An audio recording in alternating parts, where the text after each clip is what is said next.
Namaste, sir. I'm Sri Namaste. Tanvi of grade 11. I am Rishika Reddy of grade 10.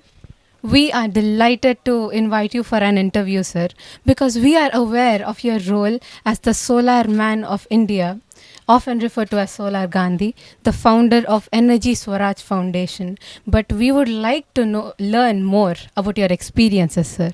So first of all, thank you, Shitanvi, thank you, Rishika, for having this interview with me. And this is my 11 years yatra, and the whole purpose of this yatra is to bring sense to people that climate is not changed by the government, it is not changed by the industry, because most of the time people tend to blame government. Government is not doing enough, or industry should do this or should not do this. But when you look closely, that each one of us are consuming energy directly, because we consume electricity, we travel, we use petrol, diesel, we cook food, so LPG, but indirectly because we are wearing clothes, that has taken energy. When you brush teeth, that has taken energy. So we are all consuming energy, rich and poor, young and old, American and African, rural and everybody. So who should be correcting the climate change? Everybody. And the whole purpose of this yatra is to bring this sense to people that everyone is responsible and everyone has to correct it. And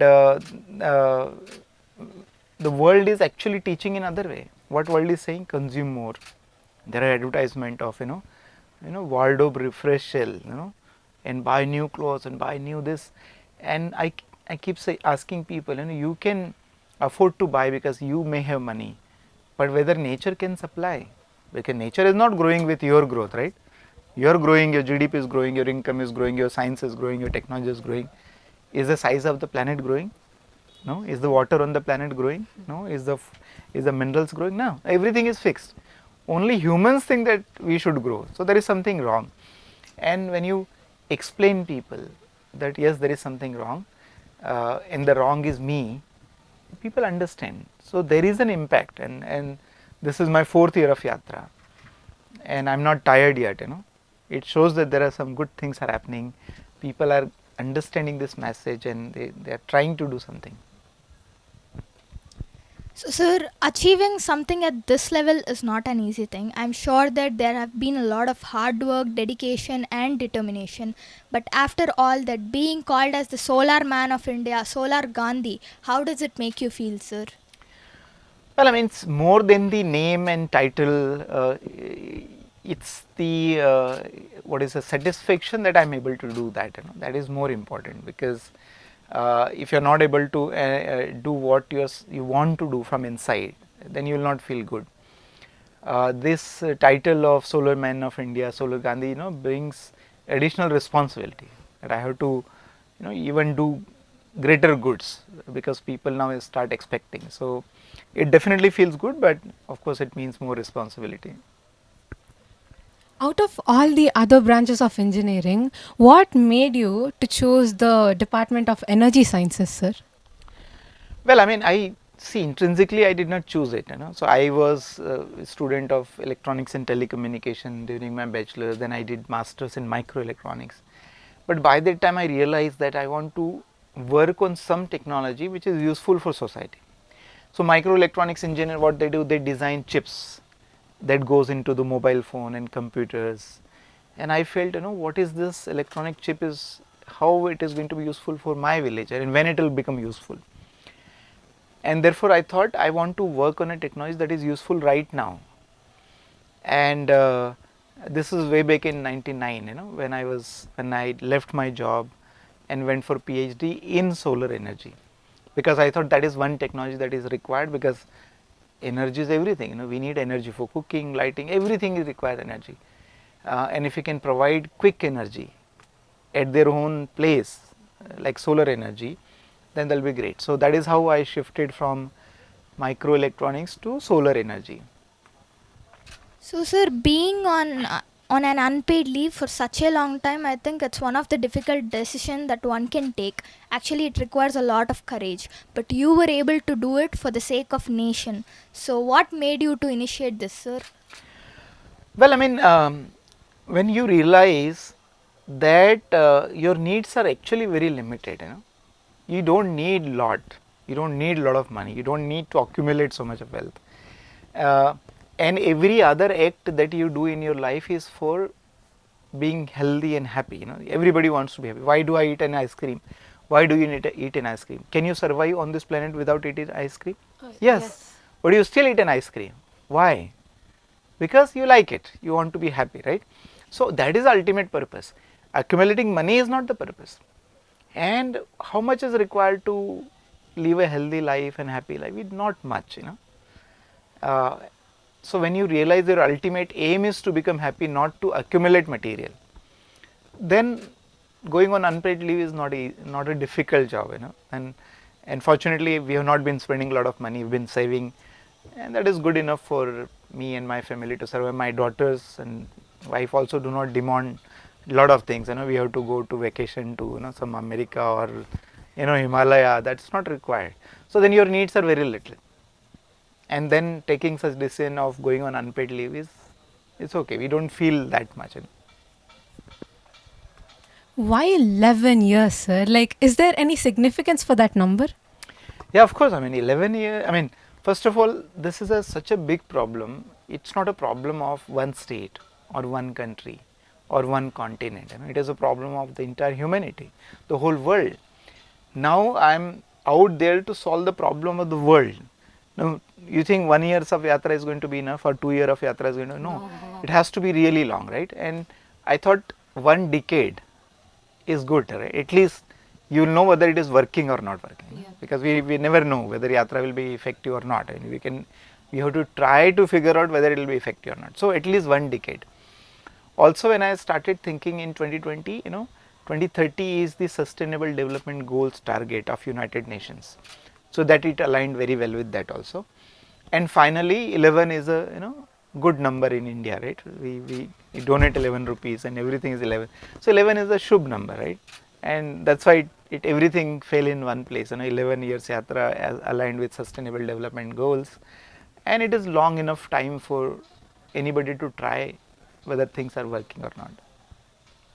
So, sir, when you started this back then, were you really expecting the approach and response that you're getting it today? Not really, because I am also learning, you know.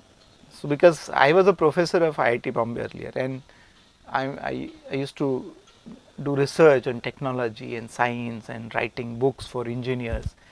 And when I stepped out for the YATRA, then after 6 months I realized that the normal population does not need that. A normal population need much simpler approach.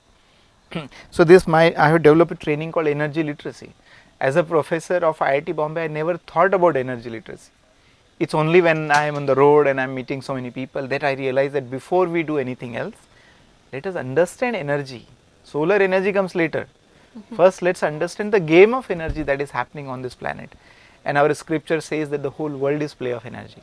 You know, our own internal energy, the external energy, everything is driven by energy. So first, let us understand energy.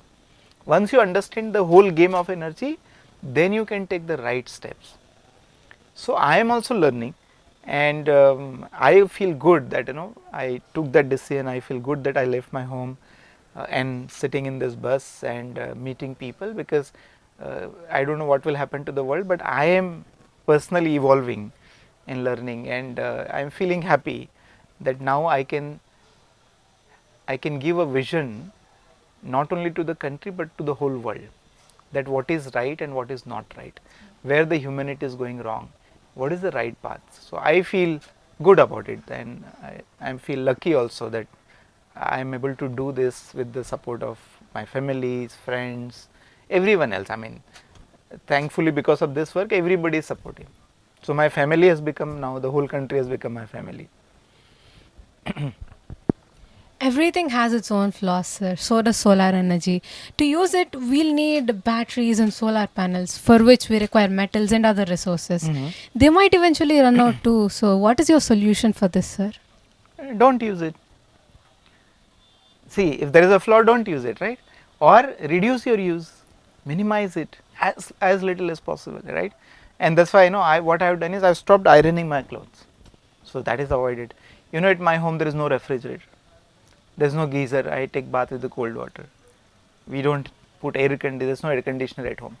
So you are absolutely right. Every technology has a side effect. So solar will also have a side effect, because you have to mine material, you have to process it, you have to use chemical, you have to use energy. So how do I then leave? Then first thing is, don't use it. The rule number one of using solar energy is, do not use solar energy. You know, and I keep telling everywhere, and people feel surprised, you know, because people call me solar man of India, and so I'm professor of solar energy.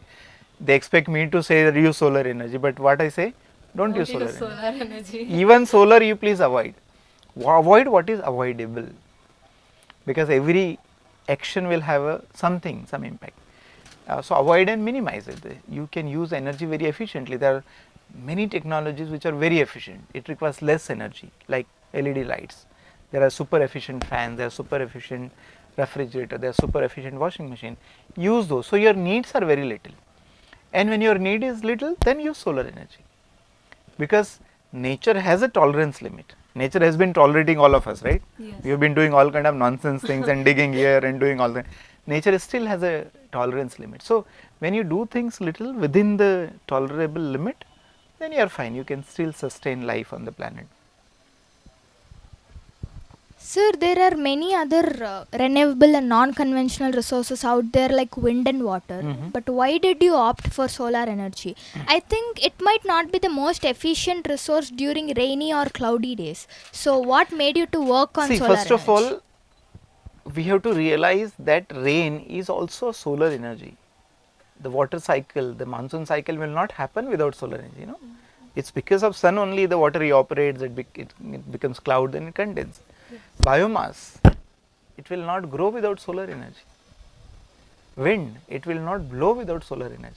So eventually everything is a manifestation of solar energy. For a broader term, you can say renewable energy, but I am saying solar because everything is solar. For me, wind is solar, biomass is solar, hydro is solar, everything is solar, because that is the only source. Everything on this planet, even if that leaves of the plant is moving, that's also because of solar energy. So solar energy is ultimate. We exist because of sun, and we have to get back to the sun.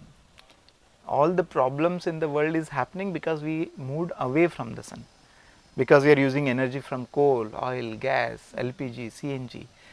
We have to come back to solar and run everything on solar. Lights on solar, fans on solar, cooking on solar, traveling on solar. Then you, in real sense, real sustainable. This is the last question, sir. After this 11-year yatra, what will your next step be, sir? That's a good question. I don't know precisely, but I feel that I may become by that time, some kind of solar Baba or something. Then I'll start, talking about Mahabharata and Bhagavad Gita and Ramayana. And I think I personally feel that after my yatra, I should stop working, because that's a good enough contribution. In Indian system, we have the stages of life, and the last stage of life is what they call it Vanaprasthashram, right? Where you have to start giving to the society, where you have to start reducing your consumption and live simple life. So I feel I will do something like that, and I start an ashram and I start some satsang and bhajans and things like that. So, sir, it's been a really very great opportunity for us to acquire knowledge and make the best use of it. We wish best of luck for your future, and thank you so much for enlightening us, sir. Thank you to both of you for asking really good questions. Where you get a good answer when the question is good. So good question automatically brings a good answer. So both of you have been wonderful. It shows that you know the topic and you know me. So thank you very much for having this interview and asking good questions. Thanks a lot. Wish you all the best. Thank you, sir. Thank you.